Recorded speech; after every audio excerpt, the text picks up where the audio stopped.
শরীয়তপুর, মাদারীপুর সহ দক্ষিণ ও দক্ষিণ পশ্চিমাঞ্চলের ২১টি জেলার সড়ক যোগাযোগ স্থাপনে ২০১৯ সালে সড়ক পরিবহন ও সেতু মন্ত্রণালয় ৩৫ কিলোমিটার ৪ লেনের আঞ্চলিক মহাসড়কের অনুমোদন দেয়। তবে ভূমি অধিগ্রহণ সম্পন্ন না হওয়া ও বারবার রিটেন্ডারের কারণে কাজ চলেছে মাত্র ৬ কিলোমিটারের। ফলে বাকি ২৯ কিলোমিটার ভাঙাচোরা সড়কে বর্ষায় যেমন ভারী যানবাহন চলাচলের অনুপযোগী, ২৯ কিলোমিটারের কাজ এখনো শুরু না হয় বাস্তবায়ন নিয়ে এখন জনমনে দেখা দিয়েছে অনিশ্চয়তা। শহীদুল ইসলাম পাইলটের তথ্য ছবিতে প্রতিবেদন।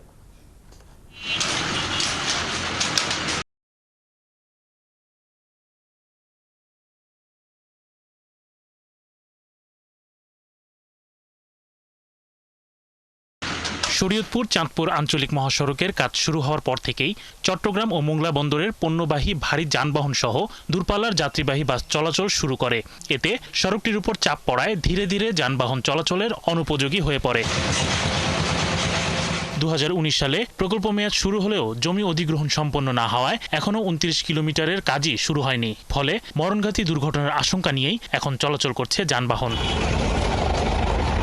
একই সাথে ধুলাবালিতে যাত্রীসহ আশেপাশের সাধারণ মানুষের যেমন স্বাস্থ্য ঝুঁকি বাড়ছে, তেমনি যানবাহনও ব্যাপক ক্ষতিগ্রস্ত হচ্ছে। ভূমি অধিগ্রহণের বাড়তি ২৫০ থেকে ৩০০ কোটি টাকা ও টেন্ডার রিটেন্ডারের ফলে এখন বাস্তবায়ন নিয়ে জনমনে দেখা দিয়েছে অনিশ্চয়তা। বর্তমান রোডের যে পরিস্থিতি, এই রোডে গাড়ি চালানোটা অসম্ভব হয়ে গেছে। যেভাবে ট্রাক চালকরা গাড়ি চালায়, এইভাবে আমাদের কোন দিন যেন অ্যাক্সিডেন্ট হয়ে যায়, এরকম একটা ঝুঁকিতে আমরা সবসময় থাকি। প্রচন্ড দুর্ঘটনার সম্মুখীন আমরা হই যোগাযোগ ব্যবস্থা অনুন্নত থাকার কারণে। ঠিক টাইমে গাড়ি পাওয়া যায় না, আর যদি আমরা হেঁটেও যাই তো আমাদের ড্রেসের অবস্থা খুব খারাপ হয়ে যায় এই ভাঙাচোরা রাস্তার কারণে। এই রাস্তার আমাদের পলিউশনের কারণে আমাদের অনেকের ডাস্ট অ্যালার্জি হয়ে গেছে, এমনকি আমারও ডাস্ট অ্যালার্জি হয়েছে। যে রাস্তা এই চললে আমাদের গাড়িরও মাজা শেষ, আমাদেরও মাজা শেষ। এদিকে জনদুর্ভোগ লাঘবে সকল জটিলতা নিরসন করে আঞ্চলিক মহাসড়কটি দ্রুত বাস্তবায়নের আশ্বাস দিয়েছেন নির্বাহী প্রকৌশলী। নির্মাণ কাজ শেষে আবারও স্বাভাবিক হয়, সেজন্য যেটা করা প্রয়োজন আমরা সেটা করব।